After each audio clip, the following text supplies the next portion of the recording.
Hola, ¿qué tal? Vamos a continuar con el contexto histórico hacia o para San Buenaventura. Para esto, este segundo video constará de una lectura sobre el milenarismo y sobre Joaquín de Fiore. Para esto nos basaremos en un artículo que se llama Sobre el milenarismo de Joaquín de Fiore, una lectura retrospectiva. El autor es Joseph Ignacy Sariñana, de la Universidad de Navarra, en España. Este artículo fue publicado en Teología y Vida, volumen 44, en el año 2003, de la página 221 a la 232. Y entonces, pues, nuestro análisis será como los que hacemos siempre. Vamos a dar lectura a partes de este artículo, vamos a comentarlo y pues prácticamente sería el modelo con el que seguiríamos para preparar este contexto histórico. Preliminares. Joaquín de Fiore, nacido cerca del año 1130 y muerto en 1202, vivió una de las épocas más interesantes del medievo. Participó en la Segunda Cruzada y tuvo en Constantinopla una intensa experiencia mística que reorientó su existencia. En esa vivencia espiritual intuyó tanto su método exegético concordístico como su particular forma de entender la ciencia teológica. Conoció los años de Enrique II Plangenet y Leonor de Aquitania y los 4 hijos de estos, como Ricardo Corazón de León y Juan Sin Tierra. Tuvo noticia directa de la tumultuosa vida de Federico I Barbarroja, emperador del Sacro Imperio. Ya al límite de sus días, siguió desde su retiro calabrés el desarrollo de la Tercera Cruzada. Presenció el despegue del mundo urbano y de las escuelas catedralicias y el repliegue de las escuelas monásticas. Quizá le llegaron ecos del arranque titubeante del gótico, de las primeras sumas teológicas y de la creación de la Universidad Parisina. Incluso, es probable que se inquietara por las campañas almohades en Hispania. Contemporáneo de Averroes y de Maimónides, asistió a los orígenes del ciclo artúrico y de los grandes poemas épicos nacionales, como el Cantar del Mío Cid, y contempló el declive del feudalismo en su momento de máximo esplendor. Protagonista de excepción del tránsito del alto al pleno medioevo, pensador de una originalidad y un vigor excepcionales, ha sido, quizá por ello mismo, una de las figuras más manipuladas de la historia del pensamiento occidental. Bueno, pues prácticamente tenemos ubicado a Joaquín de Fiore en una época de bastantes transiciones, donde le tocan ya varios cambios. Justamente esta cuestión del milenarismo es lo que se pone de crítica aquí, ¿no? Con el tiempo lo han intentado abordar diferentes autores. Hay que tener presente que el milenarismo era una cuestión que él estaba viviendo en su época y que por lo tanto exigía pensar o ver ciertos cambios, ¿no? que por lo mismo él no alcanzaba a vislumbrar. Vamos a decirlo así, es una cuestión de época. En resumen, ya hemos visto en otros videos cómo se dan los movimientos pauperísticos, ¿no?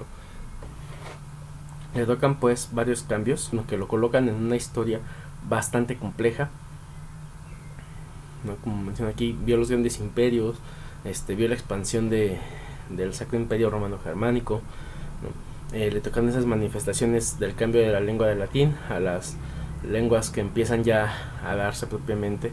Nos dice aquí, protagonista de excepción del tránsito del alto al pleno medioevo, pensador de una originalidad y vigor excepcionales, ha sido, quizá por ello mismo, una de las figuras más manipuladas de la historia del pensamiento occidental. Lo han tomado varias veces y es donde cabe diferenciar esta cuestión. Una cosa es Joaquín de Fiore y sus escritos, y otra cosa es el joaquinismo, que sería toda la interpretación que surgió a partir de lo que él escribió y de lo que pues él ya no pudo defender.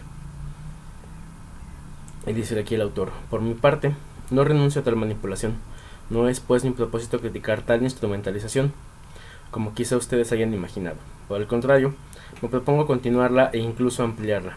Con todo, intentaré dilucidar qué ha sido extorsionada su figura y por qué. Estableceré algunas hipótesis de trabajo que desearía discutir con ustedes en este momento. Han sido muy variadas las aproximaciones historiográficas al corpus joaquinita. Es obvio que cada época ha tenido sus intereses particulares al arrimarse al político sistema joaquinita. En este caso nos vamos a centrar en el supuesto o real milenarismo del abad calabrés, pero no podemos pasar por alto su doctrina trinitaria. Además, su trinitología, debidamente ensamblada en una peculiar teología de la historia, constituye uno de los capítulos más interesantes y vigorosos de la teología monástica, hasta el punto de haber traspasado las fronteras del medievo, desembarcando en la Ilustración y el Romanticismo. Entonces, tomaron a Joaquín de Fiore con varias interpretaciones, lo fueron tomando durante el Renacimiento. Dante Alighieri lo toma incluso dentro del desarrollo de la Divina Comedia. Pasa también a ser retomado por la Ilustración también, y de ahí lo toman y lo fueron manipulando para todo lo demás que se fue desarrollando a través de este y que veremos aquí.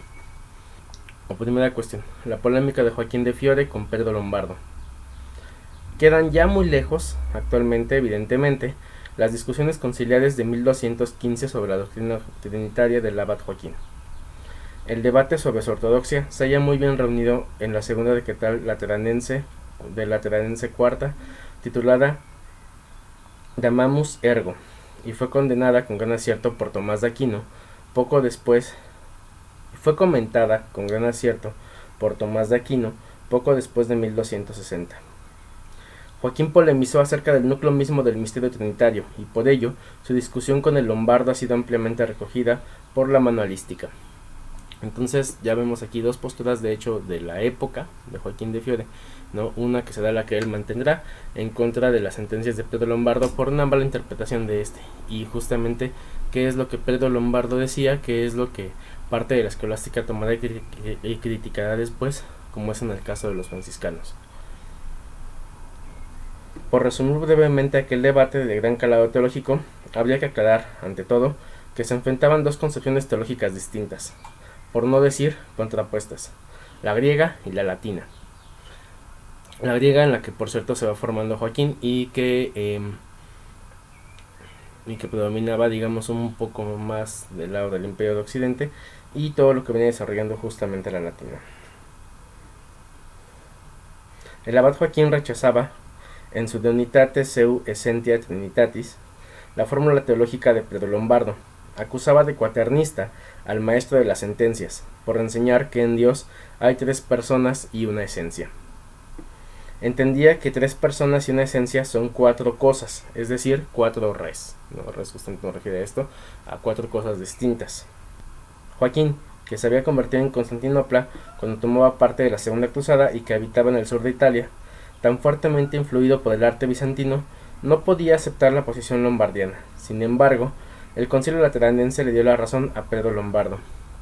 Entonces tiene que ver bastante toda esta cuestión en la que él se forma, con lo que él se convierte, y esta cuestión justamente presente de los íconos, ¿no?, de la iconoclastia. ¿Qué había ocurrido? Pues que el florense no había entendido los tecnicismos del maestro de las sentencias.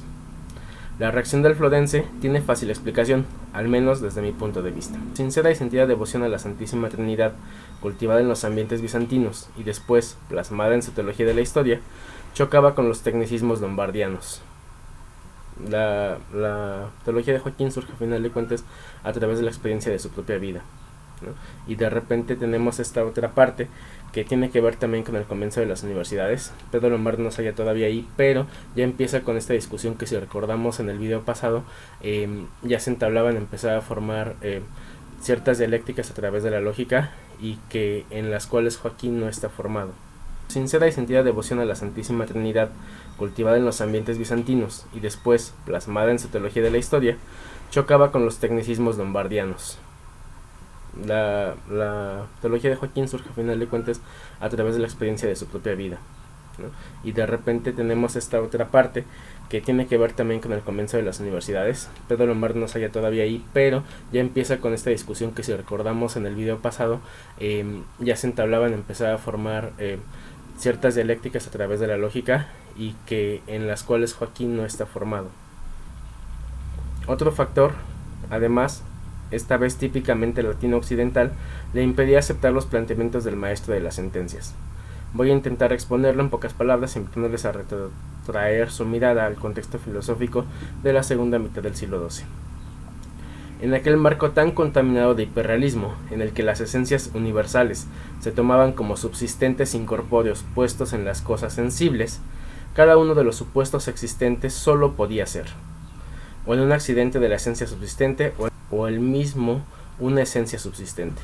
Es decir, esencias que subsisten justamente como accidentes de esta esencia, ¿no? La esencia es Dios y tiene tres subsistencias, que en este caso tres personas, ¿no? En cuanto a términos filosóficos. Sin embargo, justamente la lectura de Joaquín dice, bueno, este cuate está, bueno, Pedro Lombardo está proponiendo cuatro, entonces está atentando contra la Trinidad, ¿no? Es un malentendimiento. Vamos a ver en qué más consiste. En el caso de la Trinidad, no podía pensarse que las personas divinas fuesen accidentes o manifestaciones de la esencia divina, porque se incurriría en el modalismo. Quedaba solamente una salida al dilema, que cada persona divina fuese ella misma su esencia. Estamos de acuerdo en la conclusión, aunque no en el razonamiento, pero sigamos. En un horizonte hiperrealista, decimos, en el que las esencias eran subsistentes en las cosas, establecer que el misterio trinitario consiste en confesar la trinidad de personas en la unidad de la esencia, equivalía a introducir cuaternidad en Dios. Como concepto, cada persona debía ser esencia y, además, la esencia misma tendría que subsistir aparte. Por consiguiente, las personas divinas solo podrían constituir una unidad modal o un colectivo. He aquí la crítica del Florenense. Pedro Lombardo había formulado la fe trinitaria correctamente. Sin embargo, el florense, que también confesaba la Santísima Trinidad, no pudo entender la formulación lombardina, por defecto de su herramienta filosófica. Como decimos aquí, no tenía justamente esos tecnicismos lógicos que Pedro Lombardo ya estaba usando. Ahora, superado ya el clima hiperrealista alto medieval, en el que pues, las esencias son consideradas de facto, ¿no? Que ocurren en la realidad, que subsisten en la realidad, no son solamente conceptos, ¿no? De los cuales se piensa lógicamente, sino que se consideran que ya se encuentran presentes en la misma creación. La discusión planteada por Joaquín de Fiore contra Pedro Lombardo ha perdido mucho interés, aun cuando el tema fuera entonces importantísimo y continúe siéndolo como cualquier teólogo dogmático reconocería de inmediato. La pregunta que quizás ustedes hayan formulado es, ¿qué queda de Joaquín de Fiore a los 800 años de su fallecimiento si aquella discusión trinitológica ha sido sepultada en el olvido por obsoleta?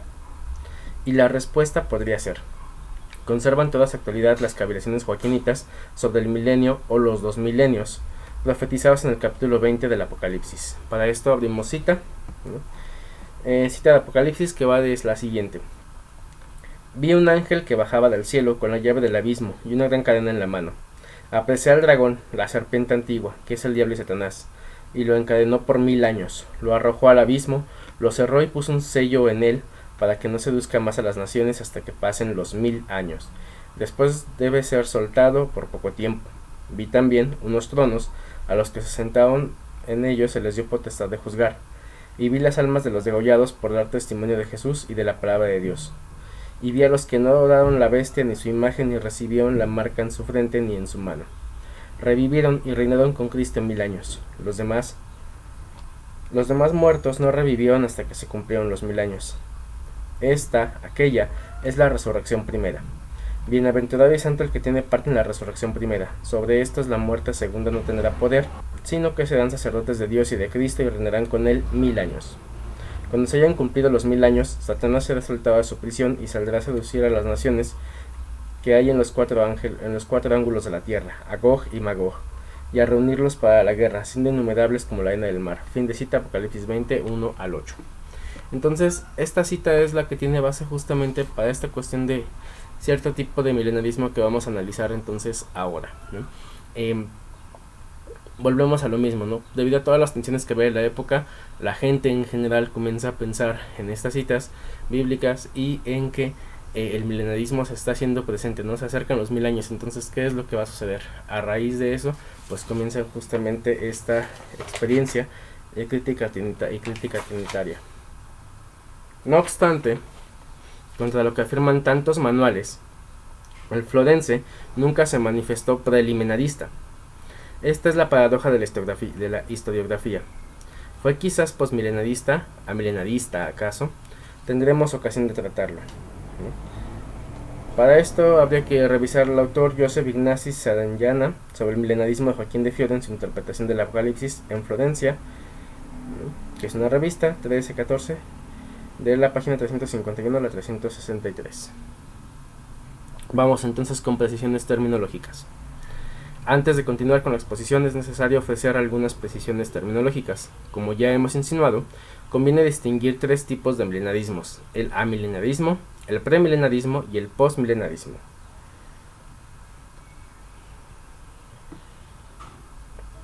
Los tres milenarismos tienen a la vista el famoso capítulo 20 del Apocalipsis que acabamos de mencionar, en el que se habla de dos milenios: uno en el que Satanás está atado y otro en el que Cristo reina con los degollados, es decir, con los mártires y quizás con los confesores que ya han revivido. Se habla aquí también de dos muertes: una muerte de los que ya no van a morir más y una segunda muerte en la que pueden incurrir todos menos los mártires. También se alude a dos resurrecciones: la resurrección de los degollados que han revivido y reinan con Cristo por 1000 años, y una segunda resurrección de cuando se haya cumplido el milenio en que Satanás ha estado atado. Ahora, esto tiene bastante relevancia por lo siguiente, que esta teología de la historia que se arma a través del libro del Apocalipsis va resonando con el tiempo, llega por ejemplo hasta Agustín de Hipona, ¿no? Y Agustín de Hipona es el que comienza a desarrollar, igual en base a ello, una filosofía y teología de la misma historia, ¿no? Nos dice, estamos en un punto y de este punto vamos corriendo para acá, a través de esa iglesia militante que va cumpliendo todo ese destino hasta la iglesia triunfante una vez que se cumpla todo esto. Y esto por supuesto fue influenciando con el paso del tiempo. Agustín al final de cuentas es uno de los autores más leídos durante toda la época. Aquí que ya estaban cerca del año 1000 justamente comienzan a pensar estas cuestiones y empiezan a surgir estas posturas sobre el milenarismo que vamos a desarrollar entonces. Veamos ahora con más detalle los tres tipos de milenarismos. Se entiende por amilenarismo la doctrina que sostiene que Satanás fue maniatado en el momento en que Cristo murió en la cruz, de modo que ya ha sido derrotado, aun cuando conserve, por permisión divina, un cierto poder sobre los hombres, hasta que sea definitivamente precipitado en los infiernos, en la segunda venida de Cristo. Este reinado terreno de Cristo coincide con la historia de la iglesia aviadora o Ecclesia in terris, ¿no? Que vamos a meter justamente estos conceptos de Agustín de Hipona. Tal es la posición católica desde que San Agustín, a finales del siglo IV, disipó por completo las dudas premilenaristas de los padres prenicenos. Los muertos, pues, resucitarán en la segunda venida de Cristo, comparecerán en el juicio universal y recibirán entonces su destino eterno, premio o castigo, ¿no? Que es lo que venimos nosotros como católicos al menos manejando desde que se desarrolló toda esta cuestión a través de San Agustín, y a esto se le conoce como amilenarismo, ¿no? Entonces ya hay un milenarismo ahí presente dentro de la misma teología cristiana católica. Ahora, la siguiente. Por premilenarismo se entiende, en cambio, la doctrina que confiesa que Cristo vendrá para reinar durante 1000 años, durante el transcurso histórico, al cabo de los cuales tendrá lugar la definitiva venida de Cristo con toda majestad. Se cerrará la historia y se establecerá el reino definitivo.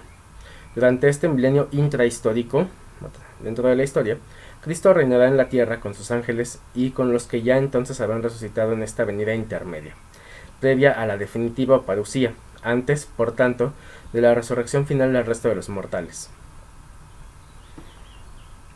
Hay tres tipos de premilenarismo que tienen en común el afirmar que la humanidad pasará por un breve periodo de gran contradicción antes de la parucía.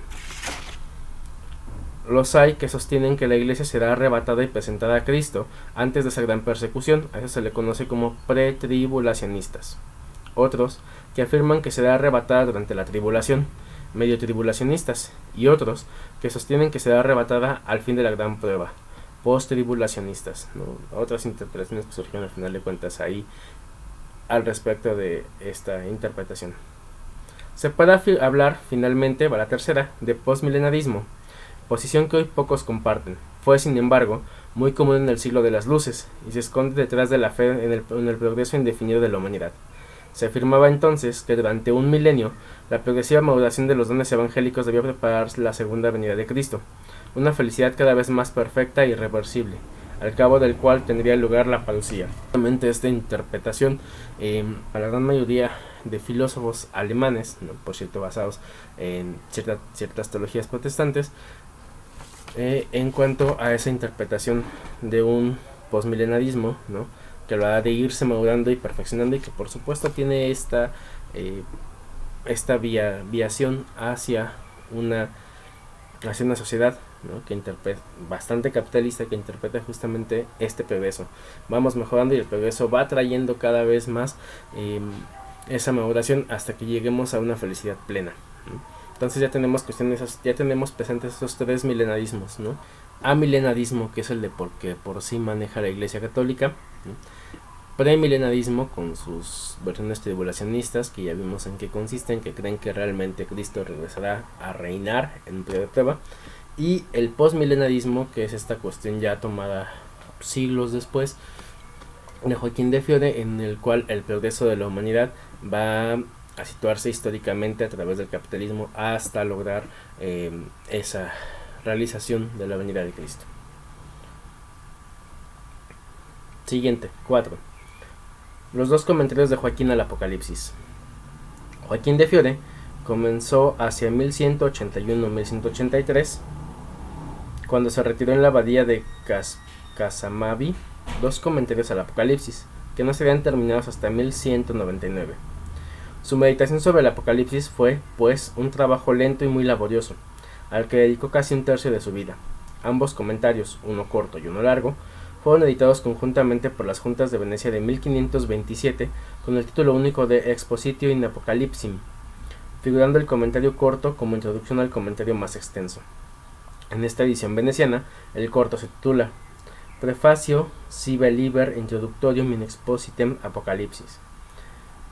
El segundo, in exposite Apocalypsis, es decir, fue un juntazo a través de la historiografía para presentarse como uno solo. Kurt Victor Selg ha constituido la historia de estas dos obras y ha mostrado la complejidad de su proceso redaccional. En cualquier caso, y esto es lo más importante, en ella se nos muestra todo su esplendor, que es la Novitas Joachimita. Y al respecto, recientemente se han publicado varias ediciones críticas al Enquiridion Comentario Breve, que tuvo dos etapas previas desechadas, que la crítica conoce respectivamente con el nombre de Prefacio y Liber Introductorius Joachimo Fiore, Enquiridion Super Apocalypsim et Edward Killenburger, Pontifical Institute of Medieval Studies, Toronto, 1986, que es la edición crítica. También la edición italiana de Gioacchino da Fiore, Sull'Apocalipse, Traduzione cura di Andrea Tagliapietra, Paolini, Milano, 1994, texto bilingüe latino-italiano con bibliografía. Y también Gioacchino da Fiore, Introduzione all'Apocalipsis, cura del Centro Internazionale di Studi Joachimiti, opera di Gioacchino da Fiore, testi e studi, con la presentación de Kurt Vigorcel, traducción de Gianluca Potestà, editó Di Belli en Roma, de 1995, que es un texto bilingüe latino-italiano. Como era de esperar, el cotejo de los índices de los dos opúsculos apocalípticos, redactados casi contemporáneamente, revela que no hay en ellos diferencias importantes en cuanto al contenido. Todo lo que se halla en el libro introductorio se encuentra también en la expositio. En otros términos, solo varía la extensión que concede a los dos temas. Son más largos los desarrollos de la expositio que los de la introductionis. Así las cosas, una lectura de las dos obras revela que el abad florenense constituye ya un caso paradigmático de manipulación historiográfica. Una fascinante figura, como lo ha calificado la medievalística, en torno a la cual han cristalizado expectativas quialistas de distinto signo. Henry de Lubac lo ha comprobado en un libro que quizá haya irritado a los puristas de la investigación, pero que ha aceptado en pleno el trazar la trayectoria de la posteridad doctrinal. Este libro se llama La Posterita Espiritual de Joaquín de Fiore, por el padre Letilux en París. Esta obra se editó de 1979 a 1981 y consta de 2 volúmenes. En mi opinión, hay un auténtico gap entre el Joaquín de la historia, que es lo que estamos intentando situar, y el joaquinismo. De forma que Joaquín se ha convertido en un imaginario en el que se han proyectado muchas de las aspiraciones de la humanidad a lo largo de los siglos. En todo caso, aunque ese imaginario haya podido falsear la genuina doctrina del abad florenense, incluso haya mistificado sus más íntimas convicciones religiosas y teológicas, es preciso reconocer que Joaquín ha podido dar pie a este proceso histórico de recreación. Es decir, la historia, una cosa es el Joaquín de Fiore de la historia y otra cosa es lo que a través del joaquinismo, que es las interpretaciones que se han hecho de su obra, ha dado lugar, ¿no? Pero puede decirse que la misma vida del abad de Fiore y las discusiones que él tuvo fue lo que propició históricamente este pensamiento, ¿no? Es decir, se tomaron cosas de su vida para justificar otro tipo de cuestiones a través del tiempo. Al hilo del corpus joaquinita, el subconsciente colectivo se ha lucido de veras. El Liber Introductorius in Evangelium Aeternum, preparado por Gerardo Borgo de San Donito de 1254, constituye el primer hito importante de tal manipulación, y la consiguiente reacción de los maestros seculares parisinos, estamos ya justamente aquí en la introducción de la Universidad de París, la segunda prueba. Obviamente para los maestros parisinos que ya estaban bajo este sistema que vimos durante la Universidad de París, más lógico, no resultaba atrayente ni justificable el sistema de Joaquín, y por eso se va manipulando. La segunda prueba, ¿no? Después vendrían las polémicas sobre la pobreza franciscana, las conformidades de la vida de San Francisco a la del Señor Jesús, de Bartolomé de Pisa a finales del siglo XIV, los opúsculos de Cristóbal Colón a principios del siglo XVI, y un largo etcétera que llega hasta nuestros días con la novela de Humberto Eco titulada El nombre de la rosa. Es decir, se tomó Joaquín de Fiore y se le fueron interpretando y agregando más y más y más y más cosas, ¿no? Faltaría mencionar aquí la Divina Comedia, que también está influenciada. Ahora, ¿de dónde proviene pues toda esta visión milenarista así? Justamente de los franciscanos espirituales, y es lo que también tiene relevancia aquí a la cuestión del curso, ¿no? Los espirituales van a tomar los escritos de Joaquín de Fiore para definir un premilenarismo, ¿no? Diciendo que efectivamente se ha abierto el tiempo para que el espíritu se manifieste, para que la iglesia renazca, y que justamente con la muerte de San Francisco de Asís se abre esa etapa, esa tercera etapa del espíritu a través de la doctrina trinitaria de Joaquín de Fiore, que ellos toman de esa forma para explicar y justificar justamente la vida de la altísima pobreza, ¿no? Entonces se vuelve, vamos a decirlo así, dentro de la historia franciscana se vuelve un hito el tomar estas interpretaciones de Joaquín de Fiore, que no es lo que él dijo, para justificar justamente el movimiento de la altísima pobreza, y que todo eso, por cierto, tendrá relevancia y saldrá a relucir incluso en el pensamiento de los franciscanos que llegan aquí a México, ¿no? En la conmemoración justamente de los 500 años de que llegaron los primeros 12, ellos llegan justamente influenciados por toda esta corriente que ya pasa a través de los siglos, que tiene esta postura sobre Joaquín de Fiore,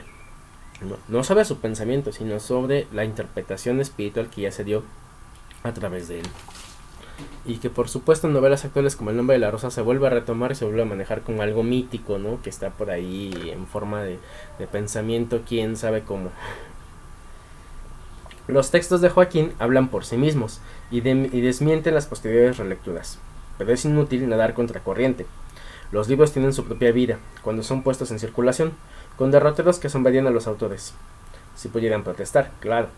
En tal sentido, se puede decir que Joaquín de Fiore es un clásico que pide a gritos que llegue cuanto antes a buen puerto la edición crítica de sus escritos apenas comenzada. Es decir, si no leen, si no se informan, o si no nos informamos justamente sobre en qué consisten los escritos de Joaquín de Fiore, ¿cómo vamos a parar una crítica?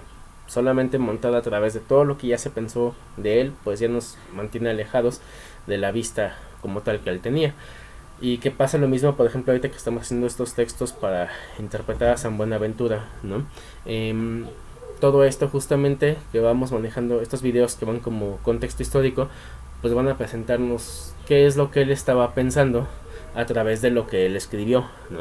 En este video queremos dejar en claro esa división entre el milenarismo de Joaquín de Fiore, o el pensamiento de Joaquín de Fiore, y el pensamiento de la corriente joaquinista que se fue dando con el tiempo, y cómo esto va a intervenir en la Universidad de París, y cómo esto va a intervenir, por supuesto, en lo que San Buenaventura vaya a escribir. En el siguiente video, por cierto, vamos a ver las fuentes de los autores de los cuales bebe San Buenaventura, para que a final de cuentas en un cuarto video, que quizás venga el otro mes, tengamos ya o pongamos a discusión ciertas cuestiones de por qué San Buenaventura escribió lo que escribió. Y esto es lo que nos debería de pasar, o lo que yo aconsejo para la lectura de cualquier autor, ¿no? Incluyendo por supuesto a Francisco, a Clara de Asís, a quien quieran tomar todos ustedes. No podemos tomar a los autores sin su contexto, ¿no? Leer, por ejemplo, esta cuestión de Francisco cuando dice es que soy pobre e idiota, ¿no? Sin tomar en cuenta que, soy simple e idiota, sin tomar en cuenta que la raíz latina simplex es sin doblez, los coloca ya en un derrotero muy distinto a lo que Francisco dijo y pensó, de lo que la interpretación que le damos actualmente, y que pues por consiguiente se tira fuera del contexto de lo que se escribió. Ahora bien, como dice aquí el autor, tampoco podemos manejar como tal al 100% al autor, dada la lejanía, dada las cuestiones que él tuvo, pero podemos tener una mejor aproximación si tomamos en cuenta todos estos factores, que es lo que estamos viendo. En este punto, precisamente en la lectura sesgada o no de Joaquín de Fiore, presentándolo como premilenarista, se produce la confluencia entre el tema de mi exposición y el argumento principal de este. Se produce la confluencia entre el tema de esta exposición. En este punto, precisamente la lectura de Joaquín de Fiore se la presentará como premilenarista. 5. Joaquín de Fiore y el joaquinismo. Una cuestión hermenéutica clásica, en efecto, desde que fue formulada por el tardo romanticismo alemán, es quizá la distinción entre un personaje histórico y su recepción por el llamado espíritu del pueblo. Quizá haya sido Friedrich Daniel Ernst Schleiermacher, de 1768 a 1834, uno de los primeros en llamar la atención sobre este difícil tema. Las conclusiones de Schleiermacher son altamente problemáticas para un cristiano, porque postulan expresamente la distinción entre Jesús y Cristo. Los dogmas cristianos y las instituciones no serían otra cosa que expresiones históricas puntuales a través de las cuales evolucionaría y se desarrollaría el sentimiento. Según esta postura, Cristo estaría obviamente en el centro de la experiencia cristiana, pero su existencia histórica concreta se difuminaría para mantener solo su función. Entonces, según Schleiermacher, se hace una distinción entre Jesús, ¿no? Jesús, lo que ahorita llamaríamos el Jesús histórico, y esa postura de Cristo, y Cristo es el que predominaría como la experiencia del cristianismo, pero esa figura del Jesús histórico se va dilucidando hasta quedar solamente como algo que funciona meramente en la constitución, digamos, del pueblo, y de ese pueblo que expresa ese sentimiento cristiano. Según David Friedrich Strauss, de 1808 a 1874, muy influido por Schleiermacher, la tradición crearía mitos, particularmente en materias religiosas. En otros términos, los hechos bíblicos se habrían transformado poco a poco en dogmas, por vía de evolución. En consecuencia, los mitos serían creaciones inconscientes de la comunidad, concepciones del espíritu colectivo, alumbramiento del alma del pueblo. Aparquemos ahora la cuestión cristológica que directamente implicó a los románticos alemanes, sobre todo al citado Strauss, en el debate sobre la historicidad de los evangelios. Y aquí comentario: la brecha entre el Cristo histórico y el Cristo de la fe es insostenible, porque Jesús se presentó a sí mismo como el Cristo de la fe. Confróntese, por ejemplo, entre los muchos pasajes Mateo 16-18. Además, existe una comunidad esencial entre el carisma de Jesús, el de los apóstoles y el de la primitiva iglesia. Confróntese con Pablo VI en la exhortación apostólica Evangelii Mundati de 8-12 de 1975 y Juan Pablo II en la encíclica Redemptoris Missio de 1990. Entonces, para la postura católica, esta problemática se aparta, a final de cuentas es insostenible, porque Jesús ya, o la figura de Jesús ya abarca como tal tanto al histórico como al de la fe, ¿no? Sin embargo, regresamos otra vez a esta terminología sobre el alma del pueblo, que va conjuntando este cristianismo como evolución justamente, que ya está montada precisamente en este posmilenarismo. Intentemos un rastreo en busca de los orígenes del joaquinismo a partir del genuino pensamiento de Joaquín de Fiore. Para un lector del siglo XXI, la definición de mito, asumida como tal, como la proponían los románticos alemanes, resulta un tanto anacrónica. No así, en cambio, cuando el término mito se toma alegóricamente. Entonces, el mito se convierte en un relato que tiene dos aspectos, ambos igualmente necesarios: lo ficticio y lo real.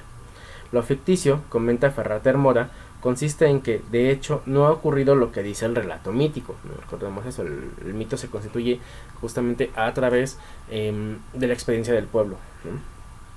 Lo real estriba en que, de algún modo, lo que dice el relato mítico responde a la realidad. Es decir, esta cuestión mítica se va conformando a través de lo que el pueblo va pensando, pero da una respuesta a lo que realmente, o como una respuesta a lo que realmente ocurrió.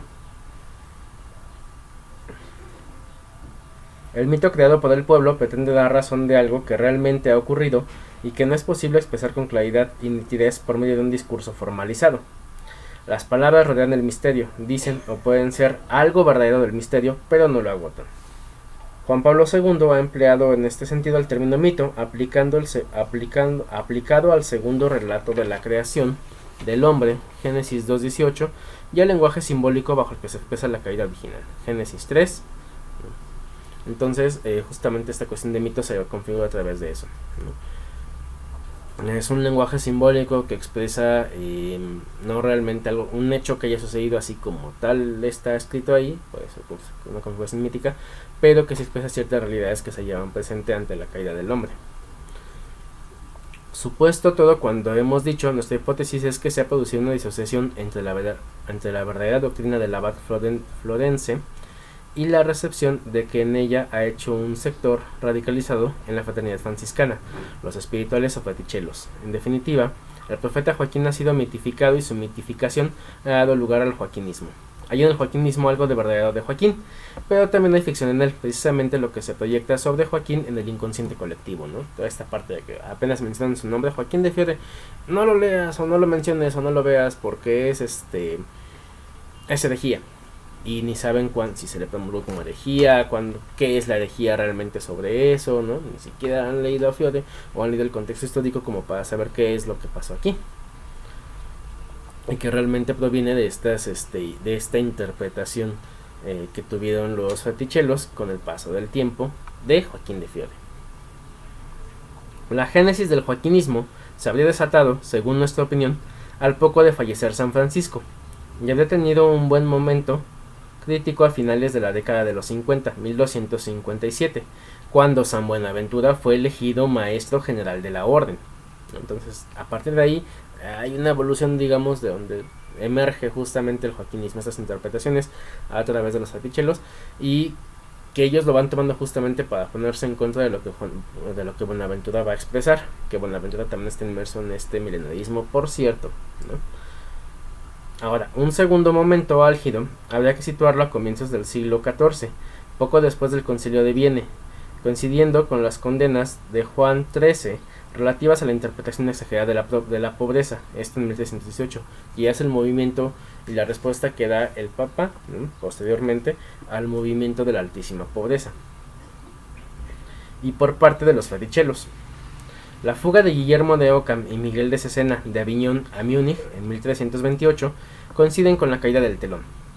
La posterior polémica entre los imperialistas y regalistas con los papalistas y las sucesivas oleadas de peste bubónica cambiaron por completo de escenario y de representación. Es decir, se estaba manteniendo y evolucionando esta postura joaquinista hasta que de hecho las mismas cuestiones históricas, como esta cuestión de la huida de Guillermo de Ockham y Miguel de Cesena, y como la peste bubónica que vino después, hicieron que esto evolucionara todavía más y que cambiara justamente la cuestión del pensamiento que se queda ahí, ¿no? Ese pensamiento del pueblo que vamos relegando a través de lo que ahorita Strauss ya presentó previamente.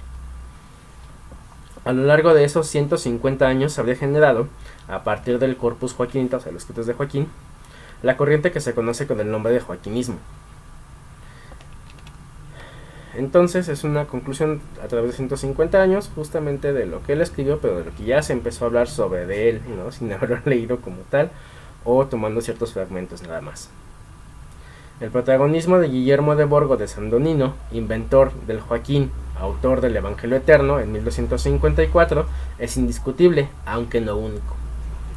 En los orígenes del joaquinismo gravitaría, a nuestro entender, una mitificación del carisma profético del abad florense, tan bellamente cantado por Dante Alighieri en su Divina Comedia, especialmente una recreación de sus profecías acerca de los dos testigos del Apocalipsis, en las que hablaremos con detenimiento más adelante. Justamente este autor, Guillermo de Borgo de Sandonino, ¿no?, inventa el Evangelio Eterno y crea esta interpretación justamente de Joaquín de Fiore como autor de ese Evangelio Eterno, y que además lo convierten en un profeta queriendo justificar lo que su época justamente está viviendo. En ese Florense mitificado, recibido por los fatichelos y después por otros grupos, habría a la vez, por tanto, verdadera doctrina joaquinita y recreación de la comunidad. La comunidad interpreta la doctrina joaquinita. Veamos un ejemplo.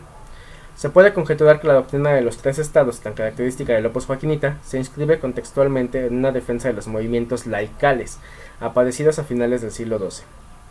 Gianluca Potestà lo ha subrayado con perspicacia, abro cita: esta división, estado del Padre, que es el Antiguo Testamento, ¿no? Según esta interpretación, esta interpretación fratichela, ¿no? Estado del Hijo, ¿no? Que es el de la Iglesia, y estado del Espíritu Santo a través de después de Francisco de Asís, respondía a un imperativo de teología social.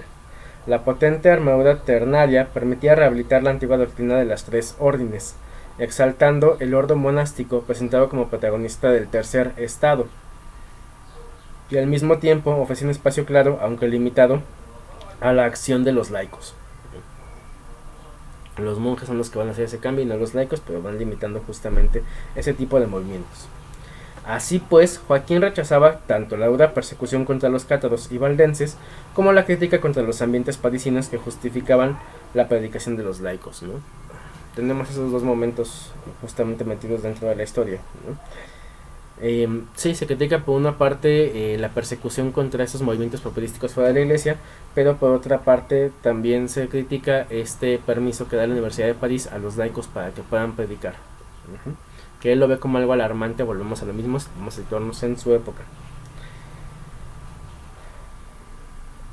Para esto conviene ver a Gianluca Potestà, Diné de Ricercae, Questione aperte riguardo a Gioacchino da Fiore, en la sola dedita histórica doctrinale, cita que ya hemos visto aquí,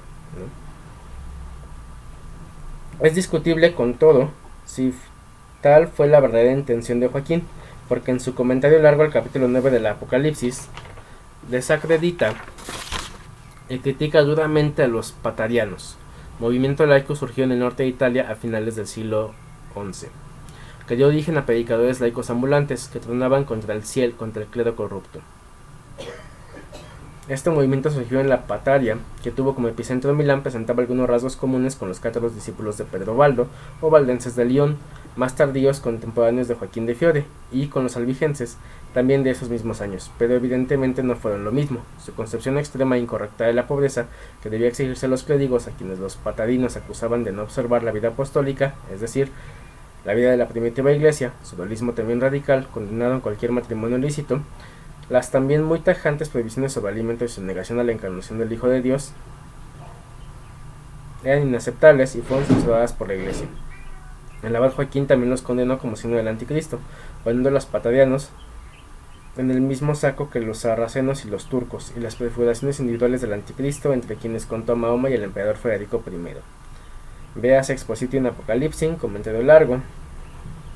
Tercera parte, en capítulo 9, párrafos 1, 3, 11 y 13 de la edición de 1527.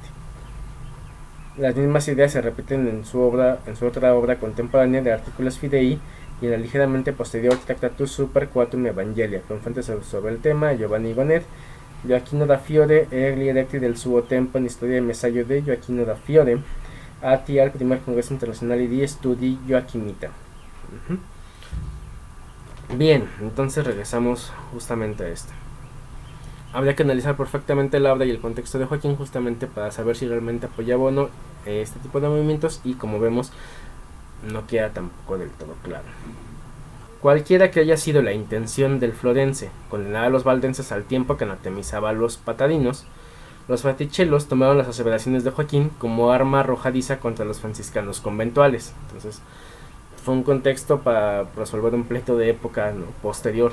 Las profecías sobre el tercer estado, sin signos ni figuras en el que prevalecieran los monjes laicos por encima del sacerdocio, desarrolladas por el florense al hilo del Apocalipsis, habían dado pie a todo tipo de celebraciones y fantasías, ¿no? Entonces toman este texto, lo manipulan justamente para decir que se cumple la edad del Espíritu con Francisco y que eso justifica su movimiento. Así pues, de una auténtica devoción trinitaria y de una proyección social de esa devoción, que es la vida de Joaquín dentro de su misma doctrina, se habría pasado a una instrumentación de la doctrina de los tres estados para justificar una determinada comprensión del franciscanismo. En el Apocalipsis leemos, en efecto, que dos testigos vestidos de saco profetizarán durante 1270 días, al cabo de los cuales la bestia los matará para resucitar 3 días y medio después. Apocalipsis 11:1-5. La tradición exegética medieval habría señalado que los dos testigos prefiguraban a Elías y a Moisés, que se ven apareciendo en el monte Tabor junto a Cristo en la transfiguración. Otro había dicho que Elías y Enoc serían modalmente como un único personaje, uno de los dos testigos, mientras que el otro sería Moisés. Junto a estas dos interpretaciones, a las que hace eco el Florense, el abad señala una tercera, que los dos personajes podían también prefigurar a algunos hombres espirituales, aquilita espirituales viri, o dos órdenes de justos, duo ordines justorum, designadas por ellos. Es decir, la interpretación que Joaquín toma es a decir, bueno, pues si este cambio se va a dar, este cambio tiene que ser a través del monacato, y podría ser, ¿no? Es una forma de expresar el pensamiento, ¿no? O la reflexión sobre su época. Esto podría darse no necesariamente a través de dos hombres, sino que podría darse también a través de dos órdenes. Y pues eso para los fetichelos después va a ser conveniente, porque dicen, por supuesto, entonces tenemos la orden franciscana con este carácter espiritual y la orden de Santo Domingo de Guzmán, y ahí están los dos hombres y ya se da por hecho, y es lo que el colectivo va creando. Pero no lo que dice Joaquín. Esto lo encontramos en la exposición Apocalipsis, editada por Benedict en 1527, reimpresión de Minerva Verlag, Frankfurt, 1964. Esto corresponde pues al comentario más extenso de los dos que escribió el abad Florense. Joaquín consideró que identificar los dos profetas con dos varones espirituales que darían origen a dos órdenes de justos no era contraria a la fe, es lo que él consideró, aunque no constituía su opinión preferida. Él se dirigió más bien a la tercera opinión, según la cual los dos testigos representan a tres varones, Enoc, Elías y Moisés. Enoc significaría la edad de los patriarcas, o sea, el tiempo del padre. Moisés la edad de la ley, prefigurando la edad del hijo, y Elías se haría la similitud de la vida eremítica, porque a Elías se le creía el santo fundador los eremitas del Monte Carmelo, que se asemeja al Espíritu Santo. Y vemos que aquí Joaquín de Fiore lo va tomando como una reinterpretación, ¿no? A través de los textos bíblicos, y realmente no como esa reinterpretación que dieron de no, en lugar de los hombres justos son órdenes religiosas, ¿no? Y ya vemos entonces la confrontación de ambos pensamientos. En cambio, la atribución al Florense de la primera interpretación, dos varones que fundan dos órdenes, como su tesis más propia y característica, fue obra muy posterior del franciscanismo espiritual, que hallamos ya plenamente formulada en las conformidades de Bartolomé de Pisa a finales del siglo XIV, ¿no? Todo esto se va citando posteriormente. Con ello se justificaba una forma peculiar de entender el franciscanismo. He aquí, pues, cómo se crea una doctrina a partir de un texto y se atribuye a un autor, aunque no la mantuvo directamente, ut talis, aunque pudo dar pie a esa atribulación. Obviamente, esta explicación constituye solamente un ejemplo. Con todo, ilustra cómo a partir del corpus joaquinita se pudo desarrollar el joaquinismo. Entonces no estamos dando un total ni vamos a analizar completamente la obra de Joaquín de Fiore, pero este ejemplo permite expresar cómo se dio ese paso de evolución entre los escritos de Joaquín y el joaquinismo. 6. El joaquinismo y el imaginario milenarista. Ya hemos señalado que no está suficientemente fundada la opinión que ascribe el Florense al premilenarismo. Hay que preguntarse si no habría que contarlo entre los postmilenaristas, como ya hemos apuntado al comienzo de nuestra lección. Obviamente no un postmilenarismo grosero y burdo, pero ¿acaso un postmilenarismo mitigado? Podemos pensar que el opus de Joaquín hay elementos que podrían haberse desarrollado postmilenarísticamente. Nuestra opinión es que, entendida la nómitas joaquimita, un tanto superficialmente, el tercer estado sin signos ni figuras apropiando el Espíritu Santo pudo dar pie a una interpretación postmilenarista, que es este caso que ya mencionamos actualmente. Joaquín profetizó en efecto que en el tercer estado surgiría una especie de orden eremítica de carácter laical, por así decir. Qué fácil era tomar ese tercer estado como una preparación de la segunda venida del Mesías en su gloria y majestad, claro, y adaptarla perfectamente a los siguientes milenarismos o épocas. No obstante, y en descargo del Florense, conviene subrayar que él nunca separó el segundo estado del tercero, que se solaparían, según sus predicciones, de la misma forma que la sexta y la séptima etapa de la historia corren paralelas, según la teología agustiniana. Para esto, con fuentes una exposición amplia de Joseph Ignacio Sariñana en Tomás de Aquino y Joaquín de Fiore, Historia Doctrinal de una Polémica, editado por EUNSA en Pamplona en 1979. Pero a la muerte del abad Florense, su tesis evolucionaría autónomamente, dando lugar a una interpretación que habría sorprendido a su creador. ¿De qué forma? Esto ocurrió concretamente en los años de la Ilustración y del Romanticismo. Ahora bien, el cuarto concilio de Letrán, condenó algunas de sus doctrinas, las interpretaciones respecto a los sacramentos y a su doctrina trinitaria. Las interpretaciones, sin embargo, no se atacó a la persona de Joaquín. En 1220 el Papa Honorio III lo declaró perfectamente católico y mandó divulgar esta sentencia. Los seguidores de Joaquín de Fiore enviaron una relación de milagros atribuidos así a vistas de su canonización, y el culto como beato se estableció espontáneamente. En 1688 fue incluido como beato en las Actas Sanctorum de los volandistas. En 2001 fue revertido su puesto de canonización y la petición de nombrarlo doctor de la Iglesia. Y ahí está, ya quedado. Entonces, prácticamente con eso pues podríamos ya hablar justamente con datos concretos de qué es lo que pasa con Joaquín de Fiore y después con el posterior joaquinismo, ¿no? Que es lo que sí se interpreta a veces como corriente herética, y habría que ver entonces ya a nivel personal por qué es considerado entonces como corriente herética, qué es lo que pasa, y meternos justamente o imbuirnos en esta evolución de la historia franciscana, de la altísima pobreza y de cómo esta crítica que se va montando a través de la misma iglesia va confrontándose y poniéndose por supuesto como herejía, pero que sigue en el colectivo del pueblo, incluso hasta los fieles que llegan aquí a América, y que se traduce también a través de los siglos por todos los diferentes tipos de manierismos que se fueron creando e interpretaciones que se le han hecho a el pensamiento y obra de Joaquín de Fiore. Muchas gracias por ver este video, paz y bien.